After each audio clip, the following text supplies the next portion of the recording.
Hello guys! Hello! This is for Scorpio. Scorpio, welcome dito sa aking channel, Kapalaran 888 Scorpio.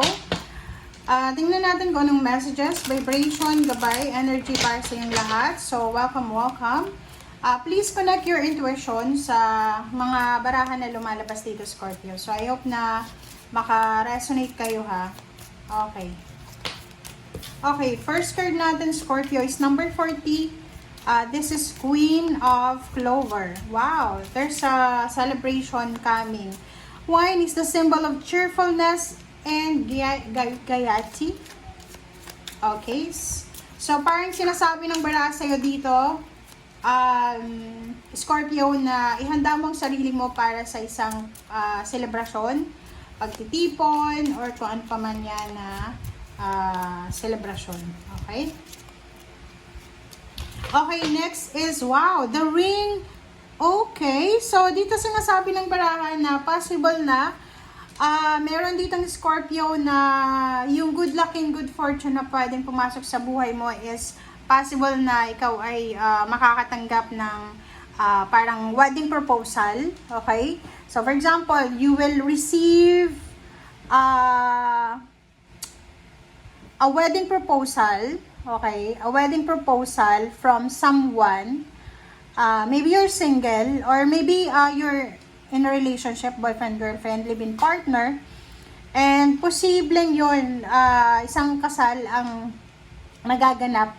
And this is the reason why there's a celebration. So, nakikita natin na atong kasal na magaganap ay sobrang masaya yung marriage na to. Okay? Okay, thank you. So, tingnan natin sa second deck mo. Congratulations sa mga Scorpio na ikakasal or nagbabalak magpakasal. Maybe this is for November or December ba? Comment down below. October ba? Okay, Scorpio. Second deck tayo. So, tingnan natin. Please connect your intuition sa mga baraha. Okay. Okay, so number 12. Number 12, number 30, this is number 40 and 23. So, confidence. This is the grieving moon. Okay, so sinasabi na, growing moon, sorry. Hindi ko kasi makita masyado. Okay, so this is a growing moon. Confidence. Number 12, sinasabi ng bara sa Scorpio na magkakaroon ka ng sobrang confidence sa sarili mo. Ito ay yung parang, like example, for the past few months or few weeks or few years, masyado kang negative. Yung parang, ang pakiramdam mo wala nang mangyayari sa buhay mo. So, dito sinasabi ng barahan na osing confidence. Sobra kang magiging confident sa buhay mo. Okay? So, wow. Congratulations in advance dito sa confidence level na mangyayari sa'yo. Okay, and the blood moon, this is justice. Wow, number 30. So, yun na nga. It's either there's a wedding proposal, wedding ceremony, or maybe there's a job contract, work contract, career opening, or career acceptance. Parang ganon. So, ihanda mo yung sarili mo.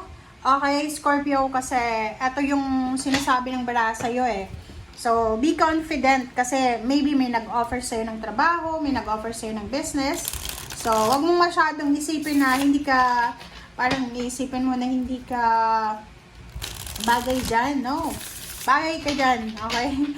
Bagay ka dyan. So, wag kang masyadong magpanik, mag-alala, or kano pa man.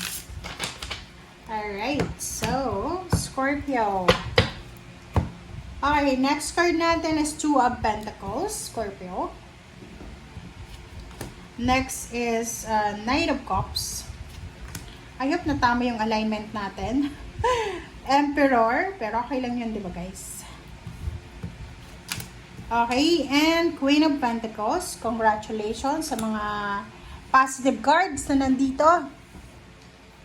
Okay. So, dito sinasabi ng bara sa'yo na Two of Pentacles and Knight of Cups.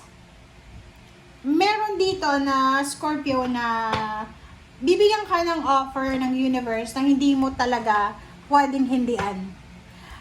This is the Wheel of Fortune. Ang Wheel of Fortune na to, is umiikot siya. Parang ano yun, gulong ng palad eh. Parang buhay natin, umiikot, ganyan ganito. So, yung Wheel of Fortune na to, maybe, hindi masyadong balance sa'yo. Like, siguro maraming beses kang reject, nag-fail. But, this time, sinasabi ng baraha sa'yo, since yung Wheel of Fortune is meron dyan na the Sun in upright position, and sinasabi ng baraha sa'yo na bibigyan ka ng pagkakataon ng universe, ng heaven, na, kumbaga, pumabor naman sa'yo yung pag-ikot ng Wheel of Fortune. So, ihanda mo ang sarili mo para sa pagbabago, para sa pagta-transform ng buhay mo.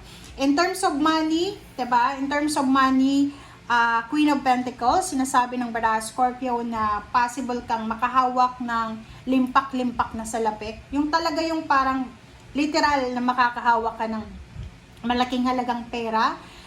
Kung ikaw ay business person, like for example, maraming beses na nalugi ka. So, dito sa barahang to, dito sa pagbabagong ito na ibinibigay sa'yo ng universe, sinasabi sa'yo na bibigyan kanya ng pagkakataon na makarecover sa kung ano yung mga nawala sa'yo.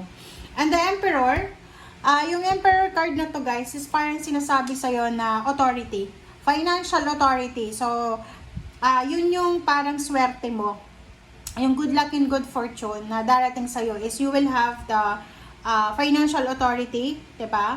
And Knight of Cups and Two of Pentacles, sinasabi ng baraha na emotion, sinasabi dito na mababalanse mo yung emotion mo and yung money, which is yun yung struggle mo for several years, diba? Yung parang nahirapan kang tawag dyan, nahirapan ka na i-balance yung pera at saka emotion. For example, gusto mong magtrabaho sa ibang bansa or gusto mong ma-promote pero palagi ka naman na umuwi ng, hindi ka nag-overtime, parang ganun. So, ngayon, sinasabi ng baraha na the universe will give you the chance or will give you the time, the perfect timing para makuha mo kung ano man itong balance na kailangan mo.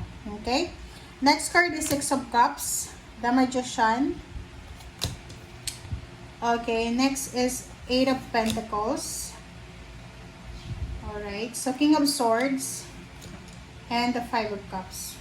Sa ilalim mo pala dito is King of Cups and Four of Cups. So yun, nakikita ko sa'yo dito na there's an Scorpio na possible na maybe in a relationship ka, you're married, you're living with someone else na parang okay, in a relationship ka, but parang hindi ka kontento, parang ganun. Hindi ka kontento sa relationship mo. Parang relationship mo ay magkapatid lang kayo, magbarkada sa loob ng relationship. Pero, ang nakikita ko yung ibang Scorpio, you are married or you are in a relationship with masyadong silosa na parang nasasakal ka na. So, medyo nagkikrave ka ng freedom, parang ganon. So, if you're married, may ka-live-in, may boyfriend, girlfriend, kung resonated ka dyan, matatawa ka na lang. Kasi ito yung sinasabi ng baraha, you're craving for freedom eh. Naghihintay ka, parang, especially yung boyfriend, girlfriend pa lang at magka-live-in, yung hindi pa kasal, yung cravings nyo is yung magkaroon ng taong pwedeng mag-save sa inyo sa kung ano man na pinagdadaanan nyo sa ngayon. Parang ganon.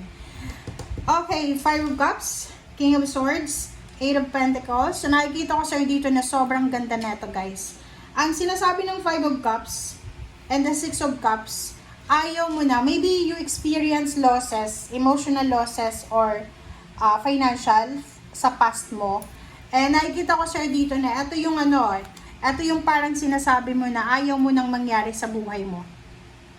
Maybe like for example, galing ka sa broken family or galing ka sa pamilya na yung nanay inaabuso ng tatay or yung parang yung nanay hindi nagtatrabaho because yung tatay is seloso, parang ganun, or the other way around. So, nakikita ko sa'yo dito na isang action, isang pagbabago, this is Wheel of Fortune, isang pagbabago ang gagawin mo, na itong pagbabagong ito ay gagawin mo because ayaw mong magsisi sa bandang huli. Ayaw mo nang maulit kung ano yung nangyari sa buhay mo sa past, or ayaw mo nang mangyari kung ano yung nangyari sa generation mo, okay? Or sa like sa pamilya mo.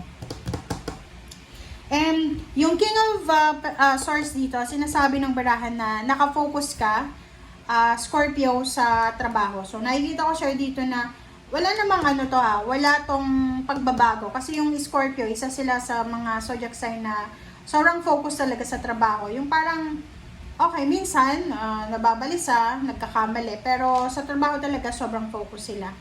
Magician and Six of Cups, sinasabi ng baraha sa'yo na there's a magic, there's a miracle na posibleng darating sa'yo, Scorpio, na pwedeng yung mga nawala sa'yo ay ibalik sa'yo. Yung nga sabi ko dito, maybe negosyo, maybe position sa trabaho. Like for example, na-scam ka, pwedeng maibalik yon. Or maybe ikaw sana yung na-promote, pero ikaw ay na-demote because may isang tao na trinator ka or parang gano'n, siniraan ka. So, pwedeng ibalik sa yung position talaga na naka-destiny sa'yo. Okay, so yan guys ang sinasabi ng baraha. So, maraming salamat Scorpio and see you again. Bye!